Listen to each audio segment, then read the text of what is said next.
What's the deal, man? Another episode of Fuel by Craft.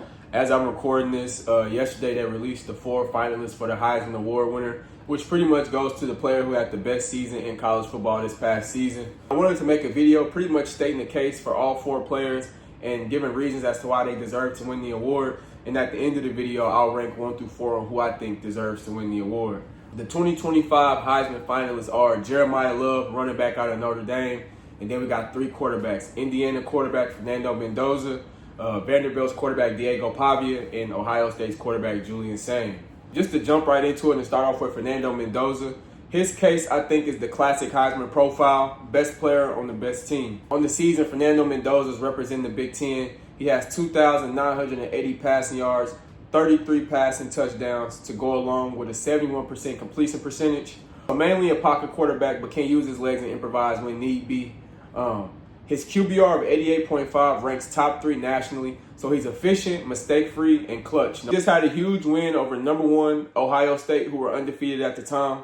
In that game, he threw for 222 yards and 1 touchdown and snapped the 31-game losing streak Indiana had to Ohio State, and also giving Indiana's football program the first Big Ten title in school history. So a lot of achievements and milestones created and marked off over that huge win over Ohio State. You got to have moments. I feel like the voters take big moments under consideration a lot when they're trying to determine who wins this award, because stats are cool and everything, but you also got to have memorable moments. Most recently, Fernando Mendoza, in the first play of the Big Ten championship, took a huge shot and was on the ground for a long time.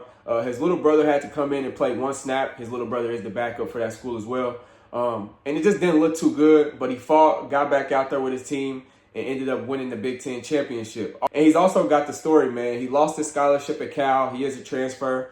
And he paid out of pocket and pretty much bet on himself at Indiana and head coach Kirk Cignetti. As a result from that, Indiana ranks #1 nationally, and he's on the most dominant team in college football. So like I said, he's got the classic Heisman profile, best player on the best team. We usually get one of those type of players every year in the finalists. Moving on to Vanderbilt's Diego Pavia. His stats on the season coming out of the SEC: 3,192 passing yards with 27 passing touchdowns, along with 826 rushing yards, 9 rushing touchdowns, and also completed 71% of his passes. I like to think that Diego's case is he's a program saver mixed in with a stat monster. What I mean by that is Vanderbilt finished 10-2 on the season, which is the first time in school history they've ever finished with that great of a win-loss record in football. While doing that, in the SEC, he averaged 39 points per game, one of the top offenses in the nation. And he also led the ACC in total offense, passing touchdown, completion percentage, and player efficiency. JUCO transfer product, who last stop was in New Mexico, he did a really good job in playing in arguably the hardest conference in college football in the SEC. It had some really big moments to go along with those monster stats as well. At the time, he beat #10 LSU with a game-sealing 21-yard rushing touchdown. Against Auburn, a really competitive SEC team, he threw for 377 passing yards, 3 passing touchdowns, and 112 rushing yards. And not to mention, that was during a streak where he had 4 straight games of 400 total yards of offense. And he also broke Vanderbilt's record for passing. In the Kentucky game, he threw for 484 yards and 5 touchdowns to go along with a rushing touchdown. So I think he's just the most valuable player for his team. You take him off his team, I don't even think Vanderbilt sniffs 7 wins.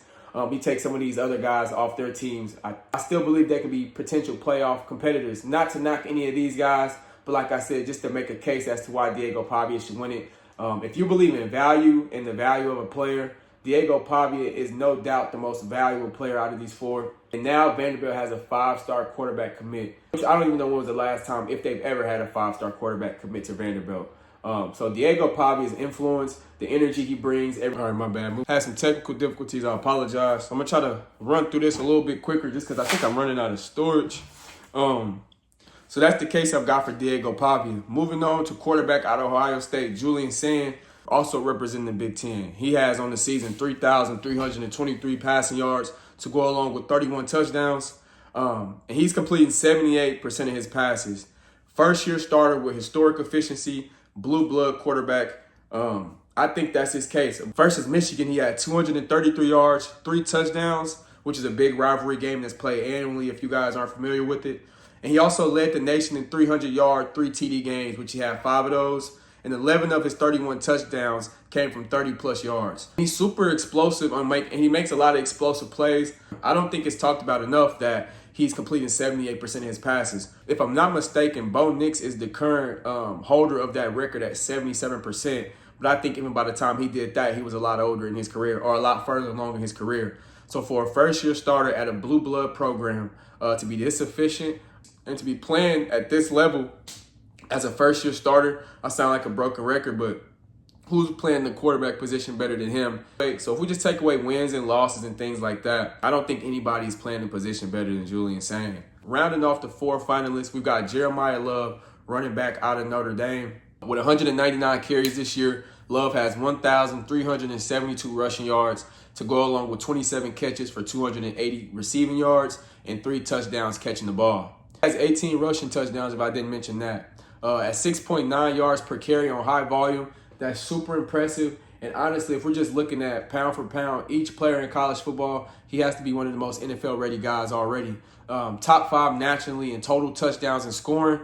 Versus USC, he had 228 rushing yards, which is a Notre Dame single-season game record. And in that game, he had a 94-yard rushing touchdown. Super explosive. At any moment, you feel like when he's carrying the ball, he could take it to the crib. He broke a Notre Dame single-season record for touchdowns.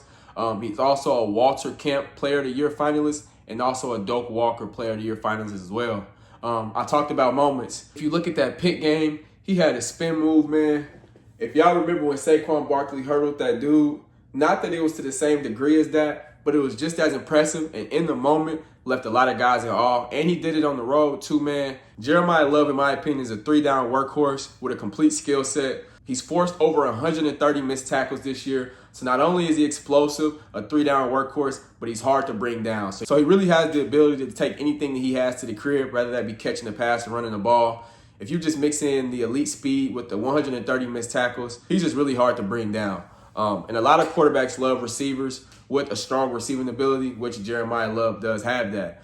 So those are the 4 cases that I can make for each player and why they deserve to win the award. My ranking and who I think deserves the award is different for who I think will win the award. Who I think will win the award is Fernando Mendoza. Like I said, best player on the best team. And recency bias is a hell of a thing. He just beat Ohio State. I think the award will go to Fernando Mendoza. But if we ranked it just off of my beliefs, I think at number 4 is Julian Sain. Number 3 is Jeremiah Love. Number 2, Fernando Mendoza.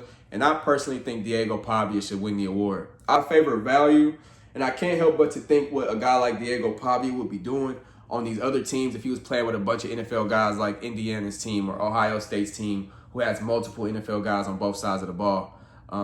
Again, not taking it away from these guys, but that's just what I value. That he made football fun. He had the big moments. He had the 400-yard passing games against SEC rivals. I would like to know who you guys think should win the Heisman. Appreciate you guys for watching. This is Fuel by Craft.